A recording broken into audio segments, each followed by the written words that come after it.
Assalamualaikum warahmatullahi wabarakatuh.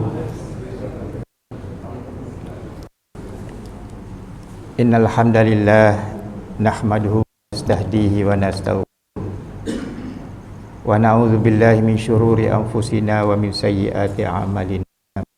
Illahu fala mudilla lahu wa yudlilhu fala hadiya lahu. Asyhadu an la ilaha illallah wa asyhadu anna Muhammadan abduhu wa rasuluh.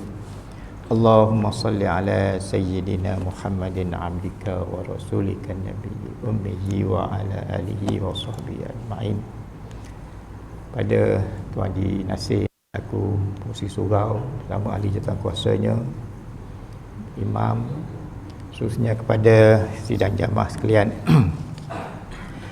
Pertamanya, sama-sama kita memanjatkan setinggi-tinggi kesyukuran kepada Allah Subhanahu wa taala kerana pada pagi ini kita sama-sama dapat menunaikan sembahyang subuh secara berjamaah. Mudah-mudahan Allah Subhanahu wa taala terus memberikan kekuatan pada kita supaya kita dapat menunaikan solat kita secara berjamaah, insya-Allah. Jadi pertamanya saya mengucapkan terima kasihlah kepada pihak surau kerana sudi menjemput saya untuk memberikan sedikit, berkongsilah sedikit ilmu untuk sama-sama kita manfaatkan.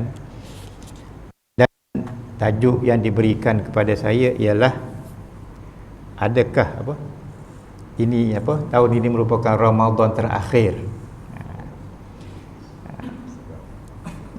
Seram ialah dia sebenarnya bukan saja Ramadan, apa saja amalan, salah satu cara kita menunaikannya secara sempurna ialah dengan kita menganggap inilah yang terakhir bagi kita, kan. Barulah kita cuba buat sepaling sempurna. Macam kalau kita tengok dalam banyak orang post dalam Facebook ke dalam YouTube ke yang isu COVID ni, kan. Isu COVID ni bila satu orang tu nak ditidurkan, kerana dah sampai tahap 5, jadi dia minta nak ambil air semayang, kan, sebelum ditidurkan. Jadi kita tengok cara dia ambil, tertib betul, kan. Nampak seolah-olah ialah nak paling sempurna dia nak buat. Kenapa? Dia rasa seolah itulah mengambil wuduk yang terakhir bagi diri dia. Jadi memanglah kita ni tak tahu, kan, dari segi akidah dan kepercayaan kita pun kena begitu. Kita Ramadan ini sebulan lagi, kita bukan setakat sebulan, lepas ni pun tak tahu apa nak jadi, kan. Sebab itulah pernah satu masa Nabi kita Muhammad sallallahu alaihi wasallam ditanya oleh satu orang kafir, orang Yahudi, tanya satu soalan. Nabi tak jawab. Nabi kata, kamu datang besok, aku jawab besok. Seolah dia Nabi meyakini bahawa besok Allah Ta'ala akan turunkan ayat untuk menjawab persoalan tadi. Jadi tunggu besok, tak turun ayat nak jawab tadi. Sampai ada yang kata seminggu, lepas pada tu 2 minggu, jadi lama kemudian baru turun. Sebab apa? Sebabnya satu teguran daripada Allah Ta'ala kepada Nabi kita, kerana Nabi kita tak letak perkataan insya-Allah. Insya-Allah besok aku jawab. Tak, sebab besok tak tahu. Jadi Nabi sendiri pun tak tahu. Sebab itulah kita ni dalam hidup, bila kita bercakap, kalau boleh kita jangan tinggal 2 perkataan ini. Satu, alhamdulillah. Yang keduanya, insya-Allah. Alhamdulillah, benda yang dah lepas bila berlaku, alhamdulillah, semuanya datang daripada Allah. Untuk yang akan datang, insya-Allah, benda tu mudah-mudahan kalau diizinkan oleh Allah, barulah di segi akidah kita, keimanan kita betul, Sebab kita sendiri, bukan setakat kita, Nabi sendiri pun tak tahu apa yang akan berlaku kemudian, Bak kata orang Hindustan, zindagi ek safar hai suhana, ya hakal kya ho kisne jana. Dunia ini penuh dengan keindahan, kita tak tahu apa akan berlaku esok hari. Jadi baiklah, berkenaan dengan kuliah kita, khususnya berkaitan dengan Ramadan lah. Kita semua akan menyambut Ramadan ini. Jadi saya nak sebut sikit berkenaan dengan perkara yang berkaitan dengan Ramadan lah. biasanya kan bila nak masuk bulan Ramadan ini, kadang-kadang selalu orang naikkan spanduk dengan tulisan-tulisan menggambarkan nak menyambut bulan Ramadan ini dalam bahasa Arabnya. Biasa kita tengok marhaban, marhaban ya Ramadan. Marhaban ya Ramadan, dengan makna biasa kita letakkan marhaban ini selamat datang. Selamat datang bulan Ramadan. Tapi sebenarnya tak berapa tepat, tak berapa lengkap pengertian selamat datang itu. Marhaban itu secara sekali tengok tu bolehlah. Tapi kalau kita nak pergi kepada maksud yang lebih mendalam, dia bukan begitu. Jadi bahasa Arab ni satu bahasa yang perkataan dia paling banyak, paling banyak dalam dunia ni. Katalah kalau kita letak 1 juta perkataan dia tu, dan bahasa lain tak sampai 1 juta. Jadi macam mana kita nak terjemahkan satu perkataan dalam bahasa Arab ke dalam bahasa lain yang mana sama-sama satu perkataan? Payah kita nak jumpa. Tak semua. Kecuali kita kena buat dalam bentuk ayat untuk menjelaskan satu perkataan dalam bahasa Arab itu. Tak semualah. Macam kalau kita kata kitabun bahasa Arab, bahasa Melayu buku kan. Tapi kalaulah kita ambil makna tawakul kan, apa nak terjemah? Pasal buat dalam bentuk ayat, tak boleh cari satu perkataan yang precise kena dengan bahasa Arab juga. Itulah kayanya bahasa Arab. Jadi sama juga dengan marhaban ini, dia kena buat satu ayat, kena buat huraian untuk menjelaskan makna marhaban ini, barulah kita faham apa maksud marhaban itu yang sebenarnya. Jadi secara ringkasnya kalau kita tengok marhaban ini dia daripada tiga bahasa Arab ni, dia 3 huruf. Ra, ha, ba. Jadi rahbun. Rahbun ini secara biasanya makna was'un, makna luas, lapang. Itu maknanya rahbun ini. Tapi kalau dalam bahasa Arab, bila dua perkataan berbeza, kita terjemahkan dalam bahasa Melayu sama, luas, tapi bahasa Arabnya tak sama. Satu rahbun, satu wus'un, kita terjemah dua-dua luas. Tapi bila perkataan asal itu berbeza, maka ada perbezaan. Walaupun kita terjemah luas, walaupun kita terjemah lapang, kedua-dua itu tapi ada beza. Bezanya macam mana? Marhaban ini dia maksud dia luas dan lapang tanpa ada sebarang halangan. Itu marhaban. Tapi wus'un, luas itu luas tapi dia ada halangan. Macam kita ambil contoh macam inilah, satu padang bola, katakan padang bola luas kan, luas padang bola. Satu lagi kita ambil katalah bendang padi, luas menghijau, kata luas bendang padi itu luas juga. Tapi luas bendang padi ni kita tak boleh nak buat sesuka hati kan. Ada batasnya, ada lumpurnya, kadang ada tempat air macam-macam kan. Jadi ada halangan-halangan walaupun dia luas. Tapi padang bola ni dia kosong macam tu, dia luas. Itu rahbun, tak ada halangan. Kita nak buat apa, kita nak pergi apa semua pun tak ada masalah. Jadi itulah bezanya. Jadi bila kita kata marhaban ya Ramadan, dengan makna kita menyediakan satu tapak yang kosong, yang lapang, yang bila sesuatu tu nak datang tak ada apa halangan pun. Secara umum macam tu. Macam bila kita katalah contohlah kita dapat satu surat pada tarikh sekian, katalah Perdana Menteri nak datang rumah kita. Wah, suka kita kan, suka kita kan, apa orang besar nak datang ni. Apa jadi bila kita rasa suka tu, adakah rasa saja suka kan? Tak ada. Kita akan buat sesuatu untuk nak menyambut kedatangan orang besar ni. Apa dia? Kalau kita tengok jadual kita, tarikh pada tarikh tu ada kerja lain, semua kita batalkan.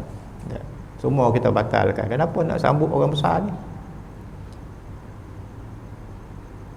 Lansir-lansir semua kita tukar baru semua. Rumah kalau tengok lama semua kita cat baru semua kan. Kenapa orang besar nak datang? Itu orang. Ini yang nak datang kepada kita ni satu bulan yang penuh dengan keberkatan, yang penuh dengan kerahmatan, yang penuh dengan keampunan. Satu bulan mulia yang nak datang kepada kita ni, maka kita seharusnya kena ada sifat ini, rahbun, di mana kita akan mula menyediakan bukan rumah kita kan nak menyambut Ramadan, tidak, kita akan menyediakan jiwa kita menyediakan hati kita selapang yang boleh, supaya bila bulan Ramadan itu datang ke jiwa kita, datang kepada kita, dia datang itu dengan senang hati, tak ada rasa halangan apa, dia duduk pun dengan selesa. Tapi kalaulah kita tak buat apa nak menyambut kedatangan bulan yang mulia ini, takut nanti bulan tu datang tapi tak sudi nak singgah di jiwa kita, tak sudi nak singgah di hati kita. Kenapa? Kita tak ada persiapan apa. Itulah secara ringkasnya apa yang dikatakan marhaban ya Ramadan ini. Jadi seharusnya kita ni dah rasa suka, rasa gembira dengan kedatangan nak datang bulan Ramadan ini, dengan kita menyediakan hati kita, menyediakan jiwa kita, letakkan azam kita untuk menggunakan peluang yang sebaik mungkin yang diberikan oleh Allah Ta'ala pada bulan Ramadan nanti dengan semaksimal mungkin. Itu secara ringkasnya. Tapi kalaulah manusia bila bunyi bulan Ramadan dah ngeluh, dah pening hai, tak dapat lah nak kena roti canai lepas ni kan. Itu dah perkataan-perkataan macam tu memang dia tak ada rahbun nak menyediakan lapang tadi supaya Ramadan itu datang kepada dia. Baik. Itu dari segi mukaddimahnya lah. Baik. Jadi pada pagi ni kalau kita bercerita berkenaan dengan Ramadan ini, biasanya kalau kita lihat kepada Al-Quran khusus menceritakan soal Ramadan ini, yang inilah yang saya nak sentuh pada pagi ini, iaitu firman Allah Subhanahu Wa Taala di dalam surah Al-Baqarah ayat 183 hingga 187. Jadi ialah saya, kalau kita dapat tengok tu elok kan, tapi saya buat ingatkan tak ramai kan, saya buat dalam 20 je. Kalau tidak ambil Quran lah tengok kan, baru nampak. Buat 20. Ni ayat 183 hingga ini. Mana yang dapat lah dah cukup buat saya buat 20. Kalau tak dapat kan ambil Quran lah.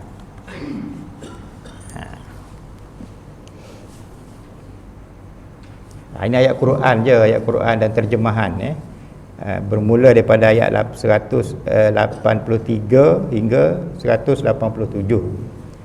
Yang kita pun selalu dengar bila cerita bab puasa, inilah ayatnya kan. Iaitulah a'udzubillahi minasyaitonirrajim, ya ayyuhallazina amanu kutiba alaikumusshiyam kama kutiba alal ladzina min qablikum la'allakum tattaqun.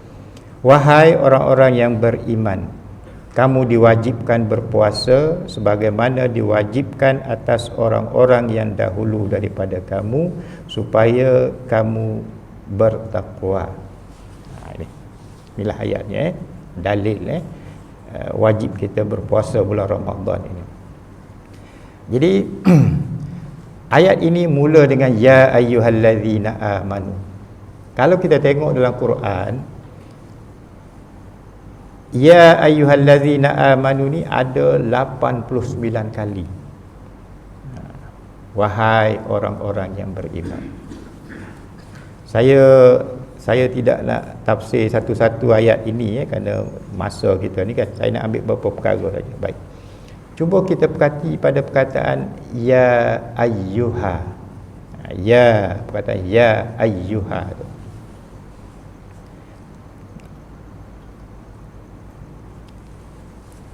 Cuba kita bayangkan kalau kita sebut perkataan ya ayyuha, kalau kita tulis mengikut tulisan kita kan, Ya ayyuha. Ya, macam mana tulisan dia? Ya alif kan? Ya alif. Ya. Ya alif. Cuba kita bayangkan ya. Ya alif. Ya. Kemudian ayyuha alif. Ya ha alif. Ya tak? Ya ayyuha. Jadi ada dua alif tu, satu pada ya, satu pada ayyuha. Ya alif, ya tak? Ya alif ya. Lepas tu ayyuha alif ya ha alif ayyuha. Itu tulisan biasa. Tapi kalau kita tengok pada Quran ni, tengoklah Quran yang Resam Osmani ni, tengok cara penulisan ya ayyuha tu. Tengok tengok, kita tengok ayat. Ya alif, lepas tu terus ya ha alif. Mana pergi alif satu lagi tu?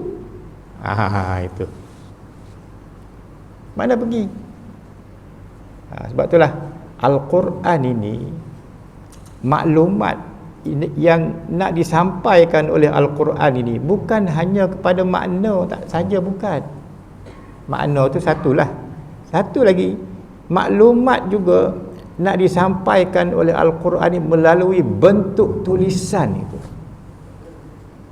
Macam kita kan, kalau kat sini apa tadi kan, solat kan, sod lam alif ta kan, itu tulisan kita. Tapi kalau kita tengok dalam Quran, tak jumpa kita sod lam alif ta ni, tak ada. Dia tulis sod lam waw ta, ada tulisan. Jadi Al-Quran ini, inilah yang dikatakan mukjizat Al-Quran ini kan. Dia menyampaikan maklumat itu bukan hanya maknanya sahaja, bahkan tulisan itu pun ada maklumat yang nak disampaikan.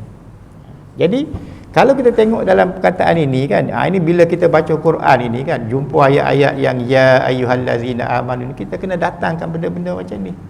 Barulah kita baca Quran itu dengan penuh tadabbur, rasa khusyuk dan sebagainya kan. Kenapa?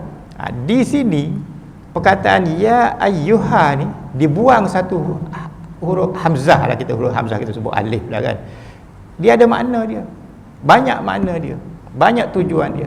Kalau di sini makna dia panggil tadullu alal qurbi. Tadullu alal qurbi. Dia menunjukkan dekat, rapat.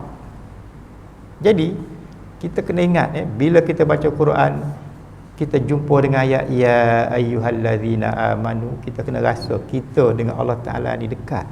Sebab itulah Allah Taala guna ya ayyuhallazina amanu. Sebab itulah tak ada satu pun ayat dalam Quran ya ayyuhallazina kafaru. Adalah satu ada ya ayyuhallazina kafaru. Itu pun cerita di akhirat besok, bukan cerita di dunia. Cerita di dunia ni satu ayat pun tak ada Allah Taala sebut ya ayyuhallazina kafaru. Kenapa orang kafir ni Allah Taala tak layak nak berbicara dengan dia? Tapi bagi orang yang beriman, walaupun ada sedikit saja keimanan dalam jiwa dia, maka Allah Ta'ala akan panggil dia ya ayyuhallazina amanu, wahai orang-orang yang beriman. Jadi kita bila baca Quran jumpa itu, kita rasa dekatnya kita kan, dekatnya kita dengan Allah Ta'ala. Itu satu. Saya nak sebut benda-benda macam itulah, benda-benda yang tak ada dalam terjemahan itu, tak ada. Kemudian allazina amanu, orang-orang yang beriman ini, ada satu perkataan lagi mukmin. Mukmin pun orang beriman juga, tapi ada beza. Allazina amanu dengan orang mukmin tak sama. Tak sama. Perbezaan dia macam mana? Ibarat kalau kita dalam bahasa kita ni kan, kita sebut menyanyi dan penyanyi. Bila seorang tu sedang menyanyi, kita panggil lah, kita cakap lah dia sedang menyanyi. Tapi kalau penyanyi, dia tak menyanyi pun orang panggil penyanyi tak? Sebab dah dia tu seorang penyanyi, dia tak menyanyi pun, dia duduk saja relax. Tapi wah, tu penyanyi terkenal tu kita kata. Itulah mukmin. Allazina amanu ni dia menyanyi. Jadi allazina amanu ni walaupun ada sedikit keimanan, Allah Taala dah Allah Ta'ala ada sudi nak panggil kita tu ya ayyuhallazina amanu dengan satu panggilan yang menggambarkan betapa rapatnya Allah Ta'ala dengan manusia, dengan hamba dia tu. Sebab itulah kalau kita tengok pada ya ayyuhallazina amanu, mesti lepas pada tu ada saja arahan yang Allah Ta'ala sebut, Allah Ta'ala perintah. Kenapa? Itu merupakan perkara-perkara yang kita kalau kita lakukan akan menyempurnakan keimanan kita. Macam ayat kita ni, Allah Ta'ala suruh puasa. Puasa akan menyempurnakan keimanan kita. Itu yang pertama. Baik. Yang kedua,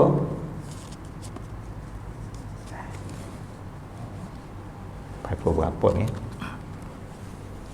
Cuba kita tengok ayat 183 ayat berkaitan puasa.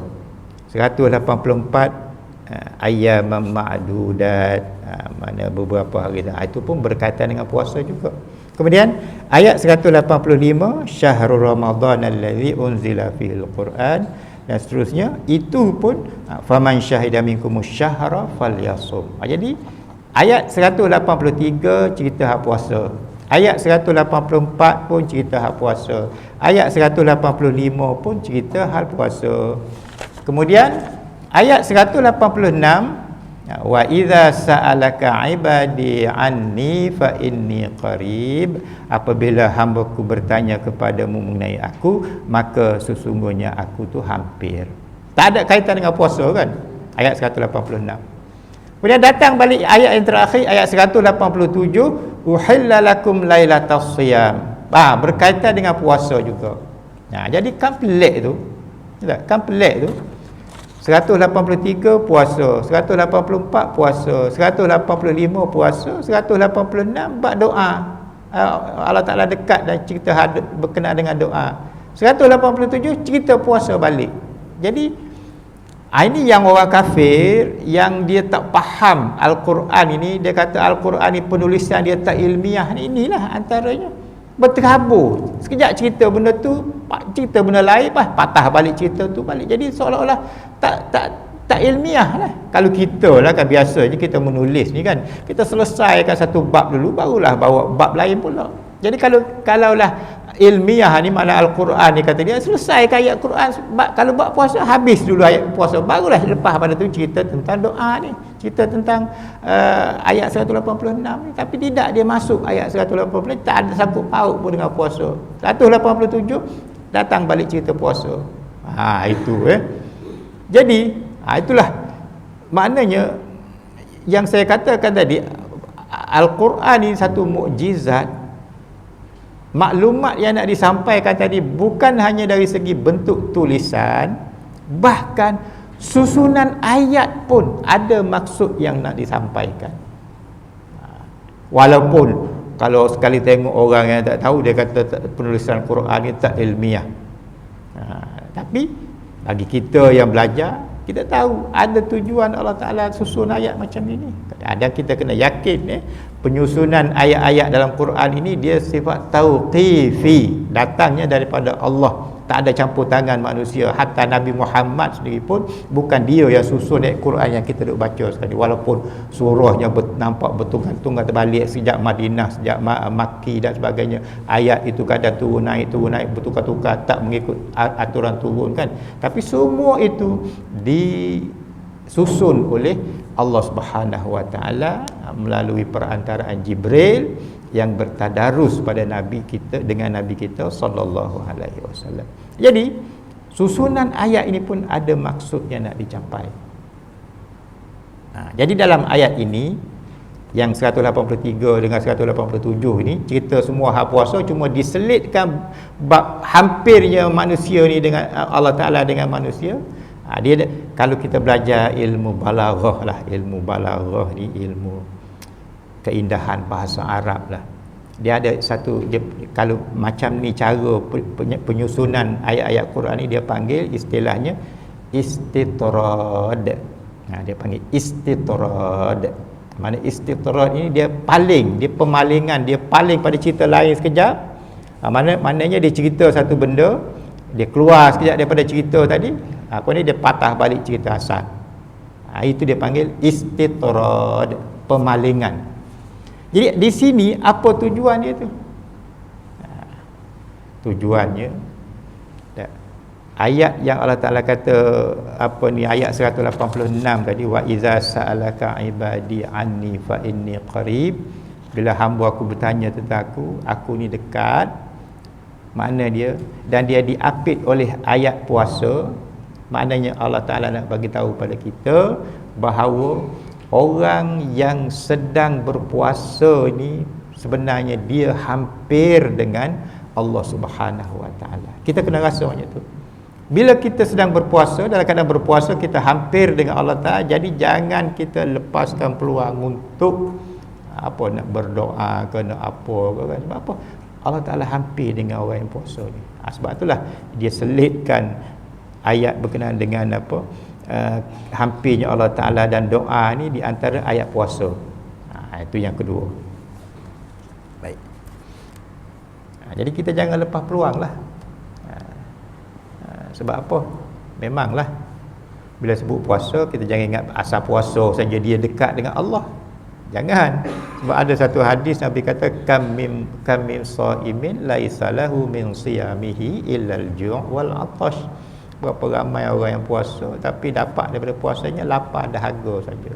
Pahala puasa tu langsung tak dapat. Itu pun ada. Jadi bukan semua orang bila dikatakan berpuasa saja dia hampir dengan Allah, tidak. Orang yang berpuasa, yang menunaikan ibadat puasa dia mengikut apa yang dikehendaki oleh syariat. Bukan saja tak makan, tak minum, mulut pun buat puasa, tangan, kaki, syahwat semua berpuasa. Cara ringkas itu kita dah selalu dengar lah. Itu yang kedua. Yang ketiga, kalau kita tengok pada susunan ayat ini juga, ayat 183 puasa, ayat 184 puasa, ayat 185 puasa, ayat 186 berkenaan dengan dekatnya Allah Ta'ala dengan hamba je satu, kena buat doa. Doa. Kemudian ayat 187 ayat puasa juga, tapi 187 tu kalau kita perhati dia lebih kepada berbuka puasa. Uhillalakum lailatas siyam, dihalalkan pada kamu pada malam, mana dah berbuka. Jadi cuba kita perhati Baik. 83 puasa, 84 puasa, 85 puasa, 87 berbuka puasa. Jadi diselit dengan ayat 186 dengan hampirnya kita dengan Allah dan masalah doa. Jadi di sini pun satu perkara lagi kita kena ingat, di antara kita puasa dengan kita berbuka ni, ada satu saat yang doa kita ni mustajab. Jangan kita lepaskan ini. Bila masa tu? Masa dia tu dekat-dekat nak berbuka tu. Katalah kita tengah duduk bersiap sedia nak berbuka tu kan. Itulah masa, antara masa yang mustajab kita berdoa kepada Allah Subhanahu Wa Taala. Jangan kita lepaskan ini. Dia tak datang tiap-tiap hari ni. Bulan Ramadan. Tapi kebanyakan kita ni kan masa tu sibuk benda lain dah kan. Hari ni nak buka apa air saja 5-6 jenis air kan. Prepare tu dah lupa dah kita nak berdoa kepada Allah. Sedangkan itulah masa yang paling mustajab. Jangan kita lepaskan. Berdoalah. Jadi bila masa mustajab nak berdoa ni, apa doa nak baca pula? Apa doa? Bacalah permintaan apa, tapi kalau boleh tempat-tempat yang mustajab macam ni jangan minta yang biasa-biasa je kan, minta dapat projek lah, minta dapat cucu saja. Itu benda kecil. Ambil yang paling besar. Apa dia benda paling besar yang harus kita minta ni?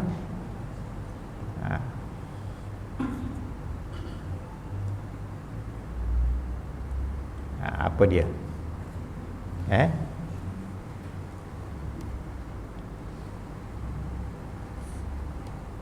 Kalau kita dalam semayang contohlah, kita ambil apa ni, doa antara dua sujud, Rabbighfirli warhamni Wajburni tu kemudian ambil yang dua tu. Rabbighfirli warhamni. Itu kita minta untuk kita. Katalah kalau kita pergi menunaikan solat jenazah untuk sahabat kita yang meninggal, katalah apa doa kita baca? Allahumma ghfir lahu warhamhu. Ya tak? Itu dua ni. Dua ni lah yang paling besar ni. Dua ni yang paling besar kalau nak minta. Satu, minta keampunan dari Allah. Kenapa? Dengan keampunan daripada Allah lah kita ni terlepas daripada neraka. Lepas tu yang keduanya minta rahmat. Allah Ta'ala merahmati kita. Sebab dengan rahmat ini sajalah kita boleh masuk syurga. Minta tu je lah. Kalau nak minta yang besar, minta keampunan, minta rahmat daripada Allah. Sehingga kan Nabi sendiri pun pernah kata, tak ada orang masuk syurga ni kerana amalan yang dia buat. Tak ada.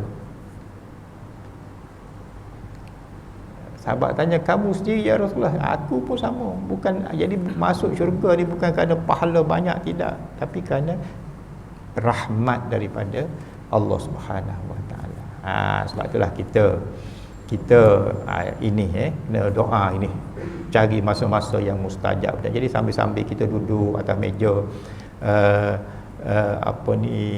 sambil-sambil tunggu masa nak berbuka tu, doalah Allahumma ghfirli dhunubi ke apa-apalah doa yang bentuk doa yang menggambarkan kita memohon keampunan dan juga kita memohon rahmat daripada Allah, ataupun kita beristighfar, astaghfirullah masa kita nak berbuka. Itu masa mustajab.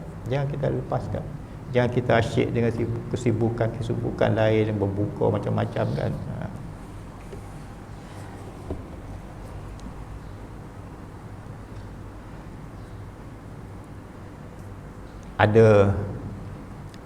Ada satu orang dia hantar video ringkas pada saya, pendek. Dia tanya saya, betul ke ni ustaz? Kata, apa dia?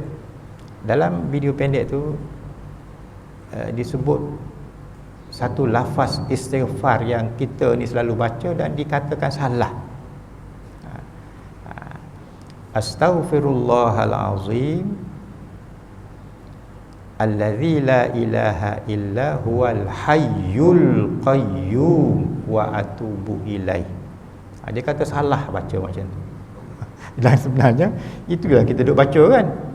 Astaghfirullahalazim allazi la ilaha illa huwal hayyu. Dengan baris depan hayyu. Salah kata dia. Kenapa? Kerana dia kalau kita dari segi bahasa Arab lah, dia ataf kepada astaghfirullah bila astaghfirullah Allah tu baris atas, maka al-hayy tu kena baris atas juga kata dia. Jadi yang betulnya astaghfirullahalazim allazi la ilaha illa huwal hayya, bukan hayyu kata dia. Jadi orang ramai yang kita pun selalu, saya pun baca al-hayyu juga. Salah dari segi tata bahasa kata dia. Yang betul lah, dari segi tata bahasa kalau pakai macam tu kena hayya lah, sebab dia ataf kepada Allah tu. Jadi dia tanya saya, betul ke tak betul? Saya kata ini baru kali pertama saya dengar kan. Jadi saya kata nantilah saya rujuk tengok. Jadi saya pun balik, saya tengoklah dalam kitab, antaranya dalam Sunan Abi Daud. Bila tengok dalam Sunan Abi Daud, rupa-rupanya itu lafaz hadis, memang lafaz doa tu Nabi ajar, disebut oleh Nabi. Tapi dalam lafaz hadis ni ada dua-dua. Astaghfirullahalazim allazi la ilaha illa huwal hayyal qayyum pun ada. Ada juga lafaz hadis astaghfirullahalazim allazi la ilaha illa huwal hayyu qayyum pun dua-dua ada. Jadi bila dua-dua lafaz itu ada dalam hadis, kita tak boleh nak kata apalah. Ya tak? Cumanya dari segi pembahasan ulama yang mensyarah kenapa dibaca al-hayya, kenapa dibaca al-hayyu, dia bahaslah mana kedua-dua tu boleh. Kalau kita baca astaghfirullahalazim allazi la ilaha illa huwal hayyal qayyum, maka dia Tadilah dia ataf pada Allah tu. Tapi kalau kita baca Al-Hayyu, dia kata dalam kitab syarah ni lah, dia kata kalau kita baca Al-Hayyu mu bagi depan, dia kata dia menjadi bahas istilahnya lah, kalau kita belajar kita tahulah, dia panggil khabar bagi mubtada yang mahzuf takdirnya huwa. Jadi astaghfirullahal azim allazi la ilaha illa hu. Lepas tu jadi al-hayyu tu ada satu perkataan lain dah dibuang, huwal hayyu. Jadi al-hayyu tu jadi khabar bagi mubtada yang mahzuf, dia perkataan lain. Jadi dua-dua tu boleh. Jadi bagi kita nak baca astaghfirullahal azim allazi la ilaha illa huwal hayyu pun boleh, nak baca al-hayya pun boleh. Yang pentingnya selalulah kita beristighfar. Sebab inilah saya sebut yang ini, kerana apa? Kerana Nabi pun dia letak ajar dalam doa tadi kan, Rabbighfirli warhamni Allahumma ghfir lahu warhamhu. Jadi didulukan mohon istighfar itu daripada rahmat itu dulu, istighfar ini. Kerana kadang-kadang kita ni bila masuk bulan Ramadan, kita duk fikir apa kebajikan yang kita nak buat, nak gandakan dalam bulan puasa. Itu tak salah. Kita fikirkan, aku nak bagi anak yatim buka puasa, aku nak derma sana, aku nak derma sini, aku nak khatam Quran, aku nak apa ni, nak tadarus, aku nak qiyamul lail. Jadi benda itu tak salah kan. Kita nak menambahkan amalan kita bulan Ramadan, kerana memang pun gandaan amalan kita bulan Ramadan ni lebih daripada bulan-bulan yang lain. Tapi kadang-kadang bila kita terlalu tumpu kepada yang itu, kadang kita terlupa nak istighfar, mohon keampunan ini. Sedangkan inilah yang didulukan oleh Nabi dalam mengajar kita macam tadi kan, Rabbighfirli warhamni. Istighfar, mohon keampunan dulu, barulah minta rahmat. Jadi kita naik dua-dua. Kita buat lipat gandakan amalan kita pun kita buat, dalam masa sama jangan kita lupa sentiasa kita beristighfar kepada Allah Subhanahu Wa Taala di atas. Ialah kita manusia ni memang tak lepas daripada dosa, tak besar, dosa kecil kan, dosa yang sengaja, dosa kita tak sengaja. Kita banyakkan istighfar kepada memohon keampunan kepada Allah Subhanahu Wa Taala. Itu kita kena ingat sebab ada setengah pendapat ulama kan, dia kata bila kita cerita tentang manusia yang muflis di akhirat besok kan, muflis. Jadi di mana tempatnya seseorang itu dikatakan akan muflis di akhirat besok? Jadi dia kata, kita di akhirat besok, katalah bila dosa tak ada, tak buat dosa, selalu kita beramal dengan kebaikan, dosa kita tak buat, jadi kita terlepas daripada neraka. Dah terlepas daripada neraka. Bila lepas, maknanya kita nak masuk syurga ni kena lalu neraka dulu. Bila lepas neraka baru boleh masuk syurga. Tapi bila kita terlepas daripada neraka, jadi nak pergi kepada syurga tu, inilah proses yang nak menentukan seorang tu insolvency dulu.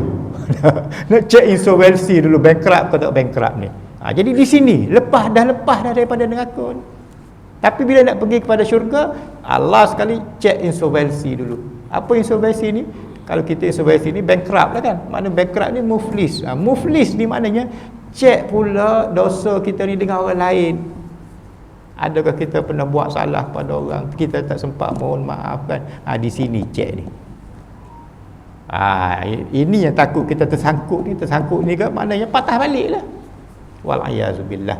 Sebab itulah kita, inilah peluang kita kan, kadang-kadang bulan Ramadan inilah bulan yang kata orang Allah Ta'ala buka pintu rahmat. Bukan saja dia buka luas-luasnya pintu keampunan, kita sama kita manusia ni, hati kita ni mudah untuk kita memaafkan kesalahan orang. Jadi kalaulah kita rasa kita ada salah dengan orang, bukan saja dengan Allah, kita rasa bersalah, kita selalu beristighfar. Kalau boleh kita jumpalah orang-orang kita rasa kita pernah buat salah dengan dia, kita minta maaflah dengan dia. Mudah-mudahan dengan kita memohon tu dia maafkan kita, dan insya-Allah kita di akhirat besok kita tak dituntut atas kesalahan kita kepada dia. Sebab di sinilah, di tempat yang saya sebutkan tadi, yang antara neraka dengan syurga ni dah lepas daripada neraka, tempat inilah disebut juga Allah Ta'ala akan hidupkan 2 ekor binatang. Kambing, katalah kita ambil contoh kambing. Hidupkan kambing, 2 ekor kambing. Kenapa? Kambing 2 ekor ni, sewaktu hidup di dunia dulu, 1 ekor kambing ni dia ada tanduk, dia pergi tanduk kambing yang tak ada tanduk ni. Jadi kambing yang tak ada tanduk ni tak melawan lah. Jadi di akhirat besok, di tempat tadi lepas daripada neraka dah ni, Allah Ta'ala hidupkan kambing ini yang tak ada tanduk di dunia dulu, tumbuhkan tanduk, kamu tanduk dia balik, balas. Nak menggambarkan betapa adilnya Allah Subhanahu Wa Ta'ala. Binatang pun Allah Ta'ala selesaikan. Tapi oleh kerana binatang ni tak adalah masuk syurga kan, jadi Allah Ta'ala lepas itu dia matilah, jadi tanah baliklah. Itu binatang. Ini kan manusia lagi-lagilah. Ya, jadi kita jangan rasa kita satu-satu mungkin Allah tak, malaikat yang tulis ni terlupa nak tulis ke, jangan ya. Semuanya dicatatkan secara terperinci oleh malaikat yang ditugaskan untuk menjaga segala amalan kita. Jadi kita gunakanlah betul-betul peluang kita yang Allah Ta'ala buka seluas-luasnya ini untuk kita memohon keampunan sebanyak-banyaknya daripada Allah Subhanahu Wa Ta'ala.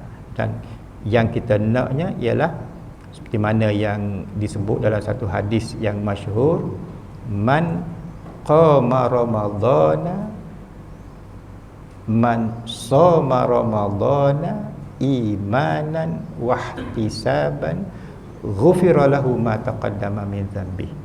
Siapa yang berpuasa bulan Ramadan dengan penuh keimanan dan mengharapkan ganjaran pahala, satu maknanya diampunkan segala dosanya yang telah lalu. Kemudian man qama Ramadan, siapa mendirikan malam bulan Ramadan dengan bersembahyang dengan penuh keimanan dan penuh keikhlasan, akan diampunkan segala dosanya oleh Allah Subhanahu Wa Ta'ala. Itu yang kita nak tu. Kita cubalah. Tapi tak tahulah dah seperti mana tajuk kita lah. Adakah kita sempat dengan bulan Ramadan ni kan? Wallahu a'lam.